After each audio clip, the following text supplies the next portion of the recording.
introduce yourself? Yeah, my name is Ron Heintzman. I'm the international president of the ATU. And what are the issues facing transit workers and ATU members in the United States today? Well, the issue that we're dealing with today is the funding issue, and we're supporting legislation that would take the 200,000 cap off of the federal funding bill, and that means that if they took the 200,000 cap off, that transit agencies would be able to use capital funds for operating assistance, and that's what we're after. The funds have already been appropriated, but they're for capital projects, and we're saying the transit authority should have the right to use that to keep the buses rolling if they choose to do that. So that's what this issue is about. And how many members of your union have been affected by budget cuts? I think up to this point right now, probably close to about 2,000 members within the ATU have lost their jobs. But there's big fiscal crisis all over the country. Yeah, I think unless we find a fix to the problem here real soon, it's going to get worse. How many members do you expect to lose their jobs? You know, it's hard to predict, but I'd say we've already lost a couple thousand. I would expect to lose probably that and some. And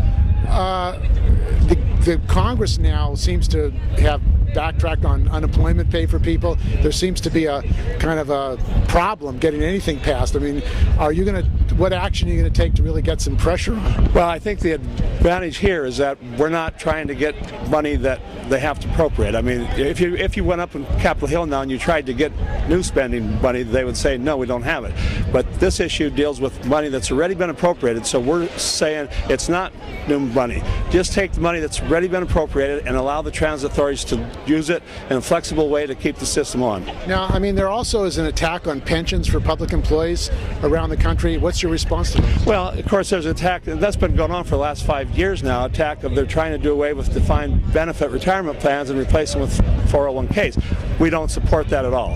Has that happened in your units around the country? We've had that happen to some of the private contractors who have taken over public systems. That's one of the biggest battles we've been facing all across the country. And what is the issue of privatization? Why is that a threat to the public? Privatization is an issue to us because when they put the service out to a private provider, they're in the business for one reason, that's to make a profit. And all the expenses, such as the buses, the gasoline, the insurance, are all the same. So how does a private contractor do it for less? By reducing pay and benefits for the people who do the work.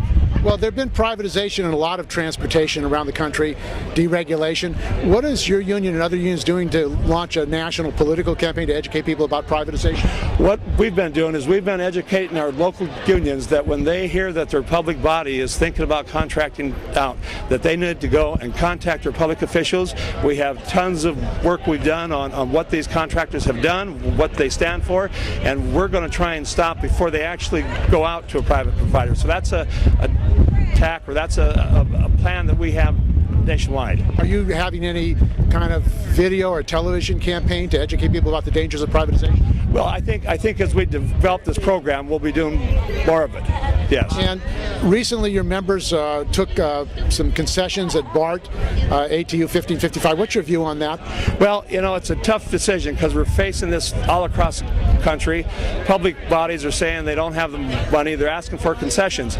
Our position is this: if they have to reduce the service because the taxpayers aren't paying enough to fund the service, then that's what they need to do. Our members should not have to go backwards in terms of what wages and pension benefits just because there's not enough money to operate the system. And that's, unfortunately, that's what some of the public bodies across the country are doing, is they're expecting the union to make concessions that they haven't been able to get for 15 or 25 years. And we're saying that's not the way to solve the problem. If you don't get the extra funding, then you're going to have to reduce the service, but not on the backs of the employees. Is your union taking a stand against the trillions of dollars going to war? It seems like there's a lot of money for war. That continues to grow. You know, we really don't get into those big issues. We think we haven't. Isn't that where a lot of money is going in this country? Yeah, I'd say they're spending a little lot, but we really haven't focused on that. We're just focused on how to keep our jobs and how to represent our members the best way we can. Are you going to have any national action of all transit workers in the United States to stop the attacks on transit?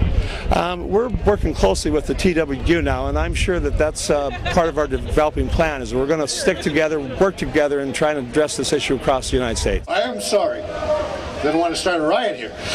The new ATU International President, another big welcome from San Francisco to Ron Heintzman. Let's give him a big welcome. So as he just said, effective Thursday, I'll become the 8th International President of the Amalgamated Transit Union, and I'm damn proud of it. Thank you very much. We, as you've heard before, we're facing layoffs across the United States.